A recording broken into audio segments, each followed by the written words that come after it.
Ladies and gentlemen, please welcome to the stage, Mr. Jack Whitehall!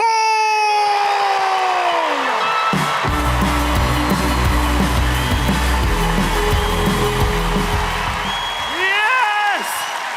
Good evening, London! Wow!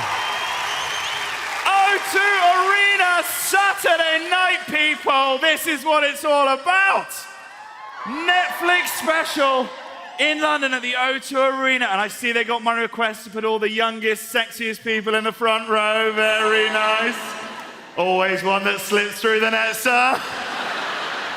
What's your name, fella? What's your name? Robert! Bobby, my man, Robert. This is great housery from the venue, putting all the organic produce next to the wonky veg. Young people make some noise. Yes!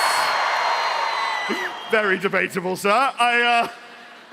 Give me a cheer. Did anyone bring their dad this evening? Oh, that's a bit tragic. I left mine at home, I'm afraid. It's not panto.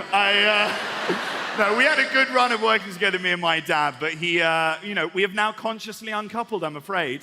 No, sorry, don't feel sorry for him. To be clear, very much his decision. That guy got one taste of fame and he was like, off you, Jack. He never stops working. My dad has got side hustles galore. He's got his own podcast now, reality television. The other day, I turned on The Last of Us. He popped up as one of the living dead. He can't say no to a job. Mark my words, I bet you Michael Whitehall has had his agent waiting, poised by the phone all week for the moment they revealed the identity of that BBC presenter. He'll be in there like a rat up a drain pipe.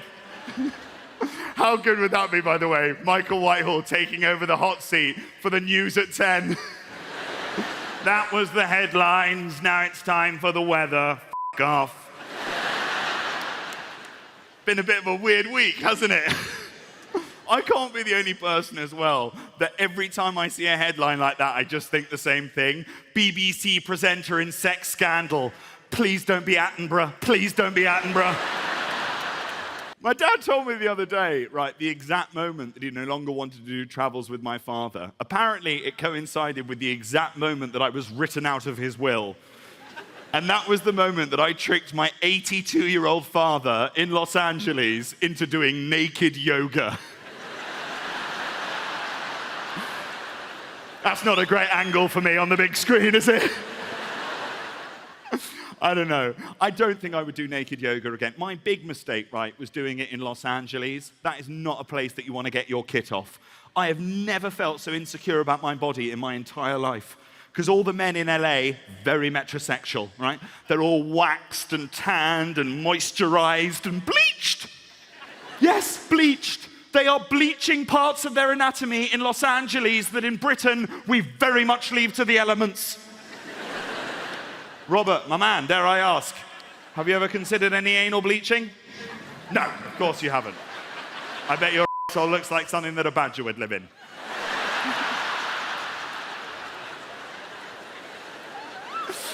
Enough about Robert. This naked yogi Rob in front of me, the bleached man, okay, he bent over at one point to do, I think it's called downward dog, although, yeah, admittedly from my angle it was more of a winking cyclops.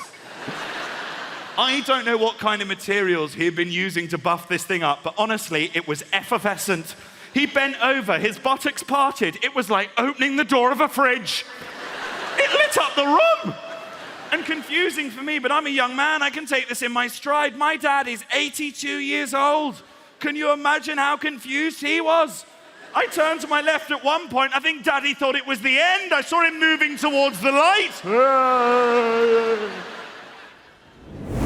I will caveat that by saying I am actually a little bit more metrosexual these days because I recently got bought by my partner the most passive-aggressive gift that you can get from a girlfriend. She got me something called the Manscaper. Do we have any other fellow manscapers in the room this evening? Yeah, there's 3 guys over there. Every other man in the room is like Chewbacca from the neck down. Did you say yes in the front row? No. I heard a yes, and then I looked down at you. I was like, wow, that is a turn up for the books, fella. I don't know why I'm asking this, I'm sorry, but no. Does the curtain match the carpet? A bit, that would be fucking amazing if you just went all in on the beard, but then everything else was just like smooth like a dolphin. I've got beard envy already, fella. I've been using my manscaper quite a lot, right? And I had this situation recently though. I'm having a little scape of my mandem. And I looked down into the manscaper and I saw a stray red hair. Yeah, little straggler, little ginger hair in the manscaper. I was like, oh my God, maybe I'm going ginger down there. I Googled it, not medically possible, nothing on WebMD about delayed onset ginger. So then I was like, wait a second, if this hair doesn't belong to me, then who the hell does it belong to? Oh my God, another man has been scaping in my house.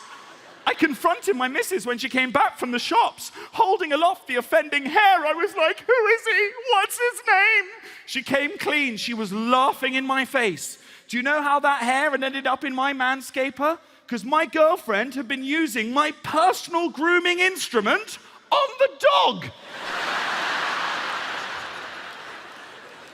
I should have seen the warning signs. I was the only guy in the park whose dog had a Brazilian. She did a lovely little job.